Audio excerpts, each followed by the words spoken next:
Dear students, जैसा आप लोग जानते हैं कि हमारा सॉलिड स्टेट चैप्टर जो है लगभग ये खत्म होने को है और ये लास्ट टॉपिक है हमारा। जो परमाणुओं में कुछ क्या है कि अपूर्णता दोष हैं, या इनको परमाणविक दोष या परमाणविक अपूर्णता दोष भी कहते हैं। तो ये दोष किस तरह से होते हैं और कौन कौन से प्रकार के हैं ये दोष। तो सबसे पहली चीज तो कि परमाणविक दोष या परमाणविक अपूर्णता। जैसा हम लोग जानते हैं कि जो हमारे क्रिस्टलाइन सॉलिड है, पूरे चैप्टर में हमने केवल क्रिस्टलाइन सॉलिड की ही बात की। तो क्रिस्टलाइन सॉलिड जो होते हैं उनका जो पैटर्न होता है बिल्कुल रेगुलर होता है, वेल अरेंज्ड होते हैं जो हमारे परमाणु होते हैं। अब यहाँ पर देखिए जैसे हमारे परमाणु होते हैं ये वेल क्या होते हैं, बढ़िया से अरेंज होते हैं, यानी इनकी जो रेंज है वो कैसा होता है, बिल्कुल रेगुलर होता है। इनका पैटर्न बिल्कुल रेगुलर पैटर्न होता है। अब क्या है कि दोष इनमें उत्पन्न हो जाते हैं। क्या होता है कि जब क्या होता है टेम्परेचर इनका हम इंक्रीज करते हैं तो क्या होता है कि कुछ अपूर्णताएं या कुछ दोष उत्पन्न हो जाते हैं। जैसे मान लीजिए ये एक आपका रेगुलर पैटर्न बना हुआ है। अब यहां से क्या हुआ, यहां से आपका एक परमाणु गायब हो गया। यहां से क्या हुआ कि एक परमाणु आपका गायब हो गया। तो क्या हुआ, इसका मतलब क्या है कि इसमें क्या हो गया है, दोष उत्पन्न हो गया। यानी आपके जो पैटर्न बना हुआ है इस पैटर्न में क्या हुआ, अनियमितताएं पैदा हो गई। यानी ये रेगुलर से क्या हुआ, इरेगुलर हो गया। अब यहाँ से एक एटम गायब होने का तात्पर्य क्या है कि इसमें अनियमितता पैदा हो गई। तो जो हमारे परमाणु दोष या परमाणु अपूर्णता है वो प्रायः तो दो प्रकार की है, बिंदु दोष या जालक दोष। भाई ये सारी चीजें हमको एक क्रिस्टल जालक में देखने को मिलेंगी या लैटिस में देखने को मिलेंगी। अब बिंदु दोष हमारे दो प्रकार के हैं। यहाँ पर देखिए बिंदु दोष क्या है, दो प्रकार के, स्टाइकियोमेट्रिक दोष और नॉन स्टाइकियोमेट्रिक दोष। उसके बाद स्टाइकियोमेट्रिक दोष की बात करें तो ये भी दो प्रकार का है हमारा, शॉटकी दोष और फ्रैंकल दोष।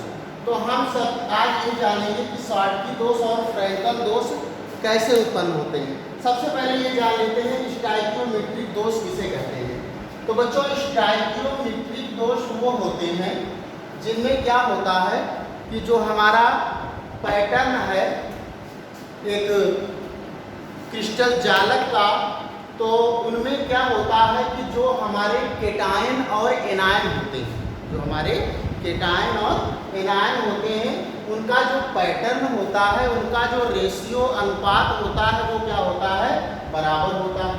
यानी जितने केटायन होंगे उतना ही एनायन होगा। यानी स्टाइकियोमेट्रिक दोष उसी को कहते हैं कि इनका अनुपात क्या होता है, जैसे 100 अनुपात 100 दिया गया है, यानी रेशियो क्या होगा, इनका बराबर होता है। यही चीज क्या होता है कि नॉन स्टाइकियोमेट्रिक में बराबर नहीं होता। तो इस प्रकार के दोष को जिसमें क्या है कि हमारा रेशियो अनुपात क्या होगा कि बराबर होता है उसको हम स्टाइकियोमेट्रिक दोष कहते हैं। और जिसमें ये हमारा अनुपात एक क्रिस्टल जालक में बराबर नहीं होता है उसको हम नॉन स्टाइकियोमेट्रिक दोष कहते हैं। जैसे शॉटकी दोष की बात करें तो शॉटकी दोष में क्या होगा, जैसे पॉजिटिव चार्ज, उसके बाद negative charge, positive charge, negative charge, फिर positive charge, negative charge, positive charge, ये निगेटिव चार्ज, ये आपका पॉजिटिव चार्ज हो गया, निगेटिव चार्ज। यानी केटायन एनायन से क्रिस्टल जालक बना हुआ है, लैटिस आपका बना हुआ है केटायन एनायन से। ये आपका नेगेटिव पॉजिटिव नेगेटिव पॉजिटिव, ये आपका नेगेटिव, ये आपका पॉजिटिव, ये आपका नेगेटिव, ये आपका पॉजिटिव, ये आपका नेगेटिव। एक छोटा सा लैटिस हमने बना लिया। अब इसमें क्या होगा कि भाई शॉटकी दोष में क्या बताया कि इन्होंने एक क्रिस्टल जालक में जो हमारे केटायन और एनायन होते हैं उनका रेशियो क्या होता है, अनुपात बराबर होता है। यानी जितने धनायन होंगे उतने ही ऋणायन होंगे। तो क्या होता है कि इस प्रकार का दोष कब उत्पन्न होता है कि एक आपका केटायन यहाँ से क्या होता है, एक केटायन आपका गायब हो जाए और एक एनायन, एक केटायन और एक एनायन परमाणु गायब होने से इस तरह का दोष उत्पन्न होता है। तो इस तरह के दोष को क्या कहते हैं, शॉटकी दोष कहते हैं, जिसमें क्या होता है हमारा कि एक केटायन गायब हो जाता है और दूसरा क्या होता है, दूसरा एनायन गायब हो जाता है।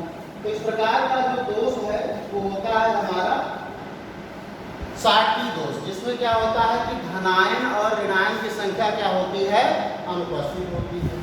फ्रैंकल दोष क्या है, अब फ्रैंकल दोष में क्या होता है कि अब ये भी कैसा होता है, आयनिक होता है। कैसा होता है, आयनिक होता है।